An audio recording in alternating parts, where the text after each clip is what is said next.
বাস্তুশাস্ত্র এক্সপার্ট শ্রী সঞ্জয় চ্যানেলে আমার প্রত্যেকটা দর্শক বন্ধুদেরকে আন্তরিকভাবে শুভেচ্ছা এবং ভালোবাসা জানিয়ে আজকে দর্শক বন্ধু অনুষ্ঠান আপনাদের সামনে আমি তুলে ধরছি। তো আজকে অনুষ্ঠানটি কিসের উপরে করব? অনুষ্ঠানটি করব আপনার বাড়িতে বাচ্চারা পড়াশোনায় সমস্যা হচ্ছে, বাড়িতে বাস্তুদোষ নেই, তো জেনে নিন সমস্যার সমাধান। তো যারা এই মুহূর্তে আমার ভিডিওটি দেখছেন তাদেরকে অনুরোধ করবো দর্শক বন্ধু আপনারা আমার এই চ্যানেলটিকে অবশ্যই সাবস্ক্রাইব করবেন, কারণ দর্শক বন্ধু সাবস্ক্রাইব করলে আপনারা বাস্তু সংক্রান্ত অনেক মূল্যবান তথ্য, ভিডিও, অনেক কিছু আপনাদের কাছে পৌঁছাবে সহজে, প্লাস শেয়ার অবশ্যই করবেন। তো কথা না বাড়ি চলে যাচ্ছি মূল আলোচনায়। মানে একটি বাড়িতে বাচ্চারা পড়াশোনায় সমস্যা কেন আসে, পড়াশোনায় সমস্যা কেন করতে চায় না, জানেন কি? বাস্তুর কীরকম দোষ থাকলে পড়াশোনায় সমস্যা থাকতে পারে।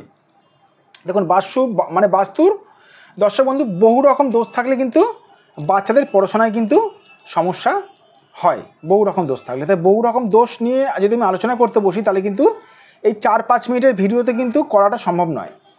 তাই আমি কয়েকটা মেন বাস্তুর দিকগুলো দেখাবো।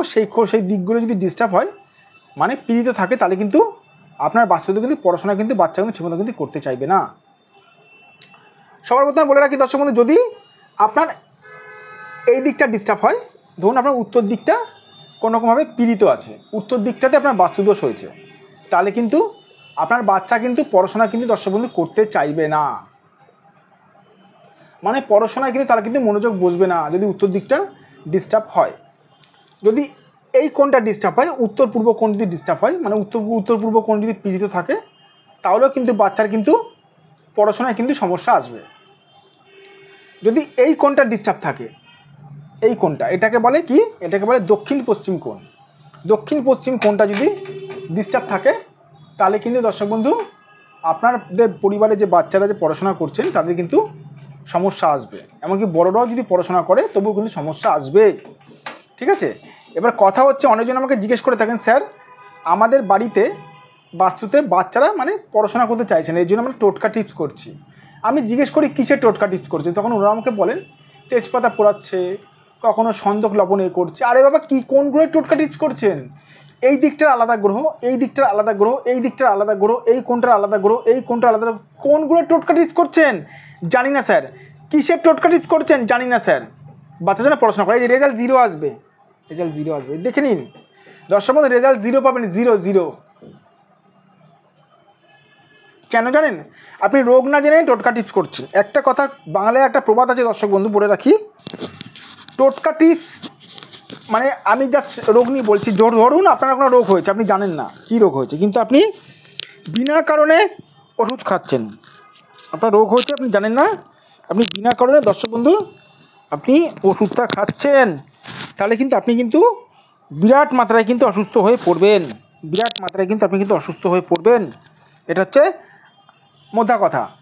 তাই আপনি রোগ না জেনে যদি ওষুধ খান, তাহলে কিন্তু এটা কিন্তু আপনার ক্ষতি হতে পারে। তাই বলবো, আগে জেনে নিন বাস্তুর কোন দিকটা ডিস্টার্ব আছে, কোন গ্রহের জন্য ডিস্টার্ব হচ্ছে, কোন দেবীর জন্য ডিস্টার্ব হচ্ছে। বাস্তুর বিভিন্ন দেবদেবী থাকে, তারপরে আপনারা সেইখানে টোটকা টিপস করুন, অবশ্যই ফল পাবেন। আর এর জন্য জানতে গেলে আপনার বাস্তুর কোন দিকটা ডিস্টার্ব আছে, এর জন্য জানতে গেলে সঠিক একজন বাস্তুবিদকে দিয়ে বাস্তুটা বিচার করাতে হয়। যাদের মনে হচ্ছে আমাকে দিয়ে আপনারা বাস্তু বিচার করাতে চান, বাস্তু ভিজিট করাতে চান, অবশ্যই আমি বাস্তু ভিজিট করে থাকি দর্শক বন্ধু বাড়ি গিয়ে। এখানে দেখুন, এটা আমার ফোন নাম্বার রয়েছে, এটা আমার হোয়াটসঅ্যাপ নাম্বার, প্লাস এটা আমার ফোন নাম্বার 94, প্লাস এটা আমার বুকিং নাম্বার 9433811696। এটা আমার ফোন নাম্বার 7003115041। তো একটা কথা বারবার করে বলে রাখি দর্শক বন্ধু, আপনারা যারা এই ভিডিওটি দেখছেন তাদেরকে আমি বারবার করে বলবো যে নিজেরা কোনোদিন না কোনো কিছু রেমেডি করতে যাবেন না, মানে ওষুধ খেতে যাবেন না। নিজেরা ওষুধ খেলেই দেখবেন হিতের পরিবর্তে আপনাদের মানে ভালোর পরিবর্তে ক্ষতিটাই হয়ে যাবে। তো যাই হোক, আর লাস্টে একটা কথা বলে রাখি, সঠিক বাস্তুবিদ চিনবেন কী করে জানেন? যে বাস্তুবিদ আপনার বাস্তুতে দাঁড়িয়েই বলে দেবে আপনাদের সমস্যাগুলো, আপনাদের ঘটনাগুলো, সেই হচ্ছে দর্শক বন্ধু সঠিক বাস্তুবিদ। আমি যখন বাস্তু বিচার করতে চাই, তখন মানুষকে কিছু বলতে হয় না, আমি বলে দিই মানুষের ভাগ্য সংক্রান্ত ঘটনাগুলো। ভালো থাকবেন দর্শক বন্ধু, সুস্থ থাকবেন, আর আমার এই চ্যানেলটি সাবস্ক্রাইব অবশ্যই করবেন।